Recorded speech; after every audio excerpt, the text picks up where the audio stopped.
Good morning, everyone, and welcome to the fourth week of class. Here is a little summary of what we will be doing in both the Spanish 3 and 4 classes. And well, first of all, I just got an email from IT. Actually, Mission College replied before Southwest did, and the person there made the change. It appears that when my Southwest address or my Southwest identity came into Canvas, it switched my primary email to that and not the district-wide email. And anyway, so that was affecting my ability to get your email sent to my inbox. But it should work now. But again, the change was just made. I just got the email confirmation a few minutes ago, and well, I'll see if they start coming in. If not, I'll send them another email and see what happens. So I apologize for not replying to you guys as quickly as I should. Is I was assuming that the messages were going to arrive at my inbox and my email as they usually did, but they were not. So it was just by chance after somebody came into my office hour and let me know what was happening that I went into Canvas in the inbox because I have to go to a different one.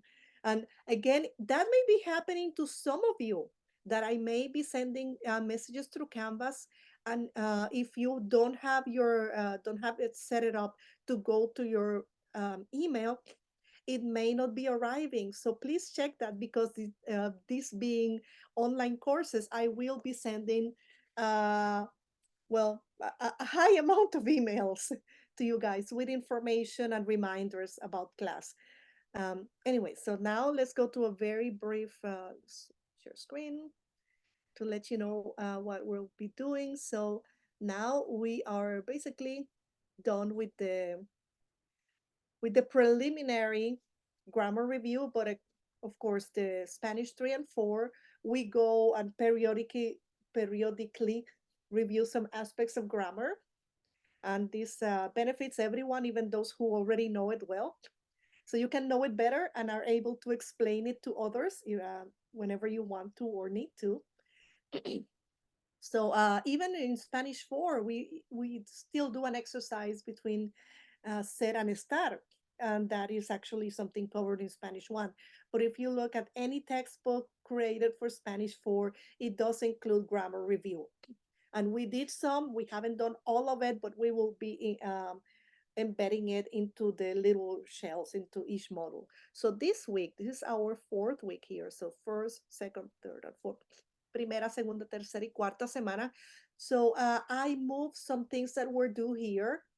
Um, Spanish 1, Spanish 3 is the blue one, and Spanish 4 is the green one. I had to move them because you were not able to see them, and it wouldn't be fair to keep the date, although they shouldn't close, right? They should have remained open. But now, and let me know if you need more time, although they are open, you should still be able to submit it even if the deadline is gone, like this one here, textear y manejar. So I moved these deadlines to here.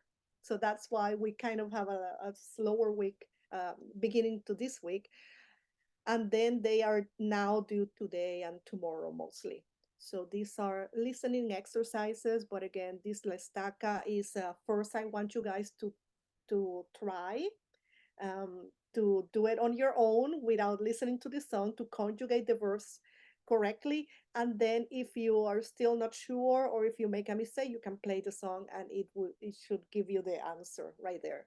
So again, this is Italian, this is Spanish, these other warm colors, right? It's not your classes. You have the cool colors, uh, the green and the blue here. So then I gave you some little bit of time between, because we are starting to write. Both classes are starting to write little by little. And also we have a review of vocabulary and so on before writing, before using those words. So for Spanish 4, you will see that now we have this model here. and we are going to be reading. And oh yes, and there is a session tonight at 7 p.m. And if this meeting time is not good for you, please let me know. I only got three answers to the survey on Survey Monkey. Um, so I welcome all of you on at 7, and we can start any of the things that we need to do for this week. So this is the reading for Spanish 4. It is more basic, right?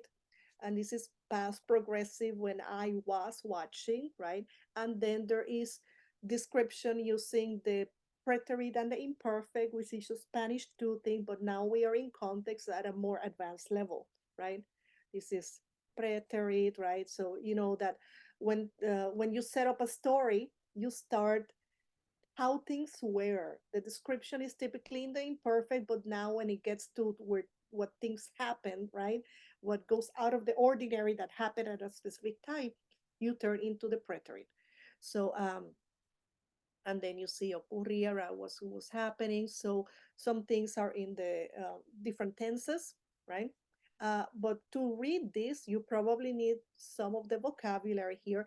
And this is a short story that is not for, it was made for native speakers, right?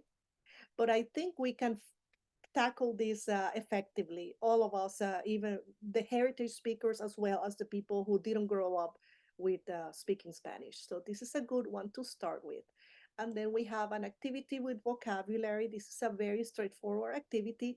And then um, I will add a little bit of comprehension to start writing. Para español 3, we have, and well, it shouldn't have leyenda, it's because it was attached to something else that I did before to a text. So we have a little vocabulary here, and then this is put the vocabulary words where they go, right? This is easy, straightforward, and self-graded. Then the second two parts are not self-graded. So when you submit this, the the only amount, most you can get is 20 points, although it is 40, because I have to manually grade this, right? And then the second one, the last one is, again, this is starting to write free form or open-ended paragraphs. This is actually not that hard. 75 words look like a lot on first glance, but once you start writing, you'll see that if you do 10 adjectives, right? Right. So any sentence could be like 5 or 7 or even 10 words. So it's going to go faster than you think it will. So trust me, and try to do this, please, everybody, on your own.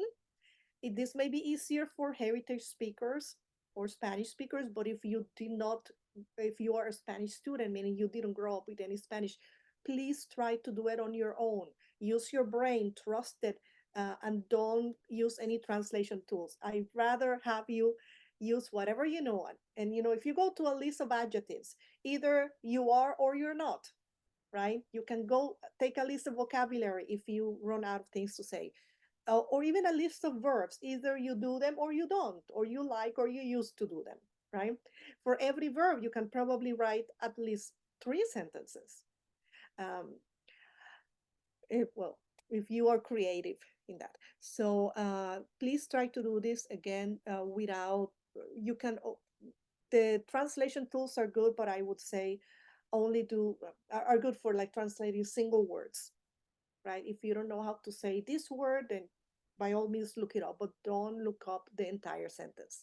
So that is basically what we have. Oh, sorry, that is not applicable to you guys.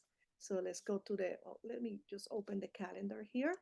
So this is what we have up until the end of this week, right? So this is this, and this for Spanish. This is Spanish 3, and this is Spanish 4.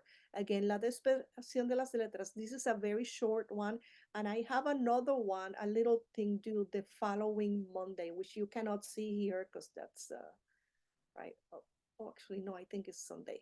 So, and that is short questions and answers to start talking, and this is more about the opinions, right? And then we're going to have, this is a written, and then we're going to have also a little short film the following week, and we are again going to look at the vocabulary and then try to do some questions and answers about it and see how well we comprehend and how well we can express our opinions. And for Spanish 3, we are going to get there, right? But we are starting a little bit easier, like describing yourself to like loosen up in your writing.